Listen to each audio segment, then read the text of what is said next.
ang tamang panahon upang tayo ay bumangon. Sa SK ay ating iboto, kay Algin Pesigan na tayo.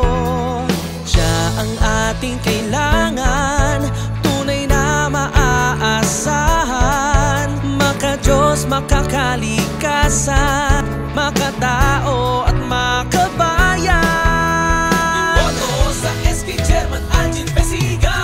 Yan si Algin Pesigan, tunay na maaasahan, may husay sa panunungkulan, ang boses ng kabataan. Kaya siya ang ating samahan, SK Chairman Algin Pesigan, may malasakit paninindigan, kaya't ating ihalal si Algin Pesigan.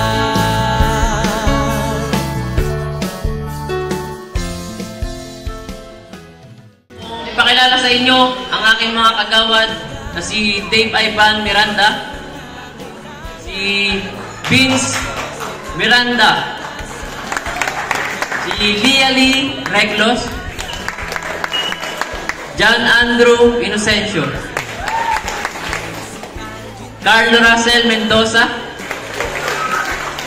si Grace A. Ira Landicho, Carvin Joshua Almasan.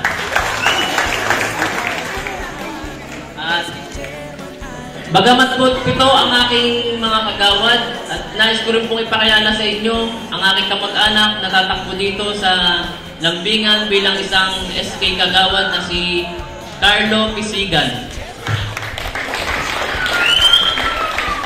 Ang pondo po ng kabataan ay para sa kabataan. Nais ko pong makatulong sa ating barangay at sa sangguniang kabataan. Nandyan din po ang aking Tito Lores na handang tumulong sa lahat ng proyekto na aming gustong gawin dito sa ating barangay Banga para mapaganda. Nais ko rin pong pagpasalamat kila Cap Luis at sa kanyang mga kagawad. Nais ko rin pong magpasalamat sa inyo, sa inyong mga suporta at sa mabibigay niyo pa pong suporta para sa amin. Asahan niyo rin po ang aming suportang ibabalik para sa inyo. Yun lang po. Muli po, magandang gabi sa inyong lahat at maraming salamat po.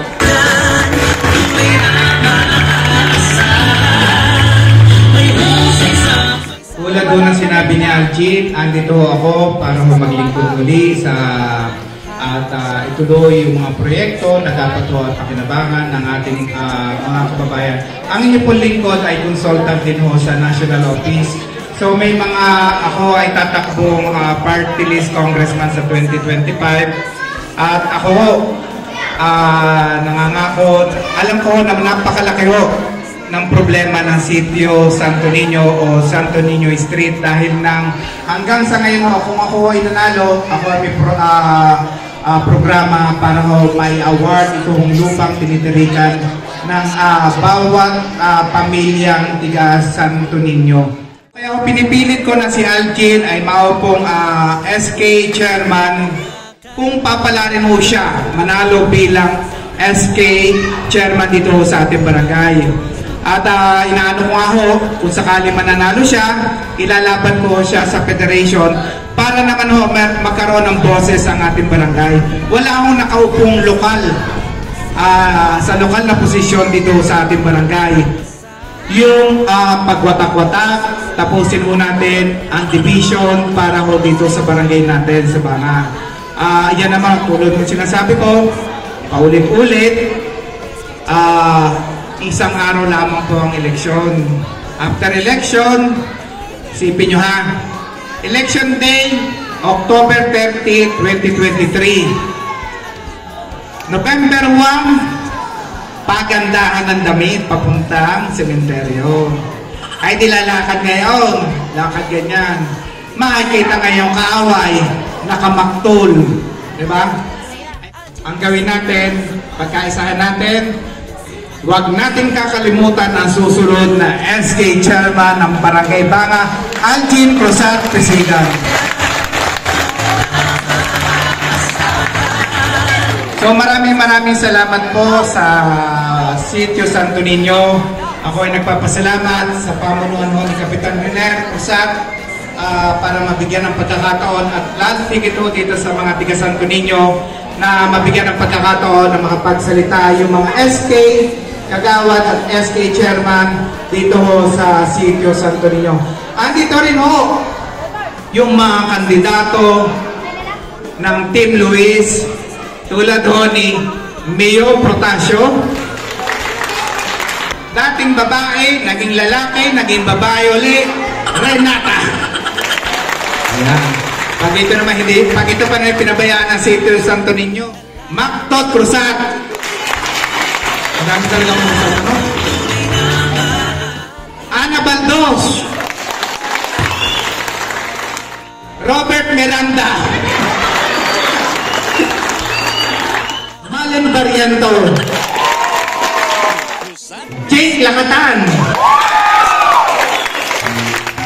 Ang susunod na kapitan, Luis Miranda. So, muli po, maraming salamat po mga kabarangay dito sa Sitio Santo Niño, sa Santo Niño Street. Nawa, uulitin ko po ulit, ito naman pong eleksyon ay isang araw lamang.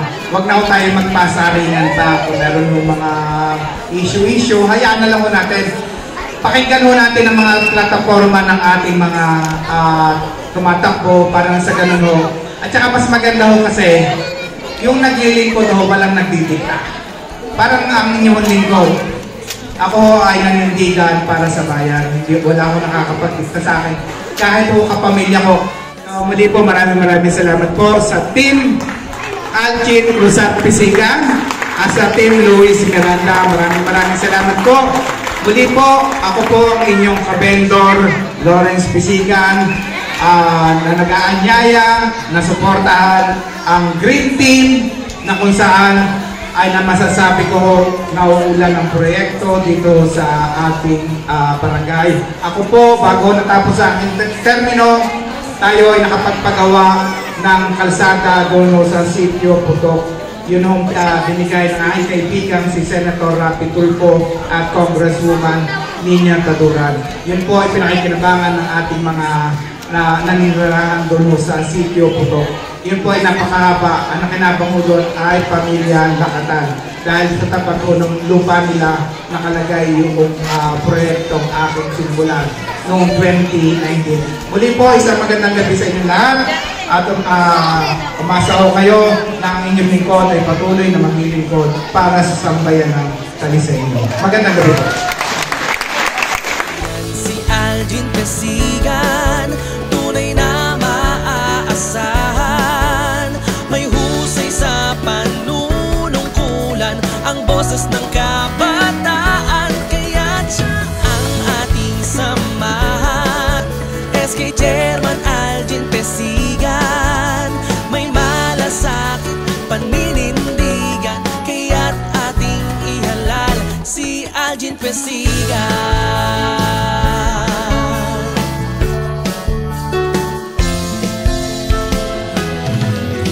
Siya'y tunay na kaibigan,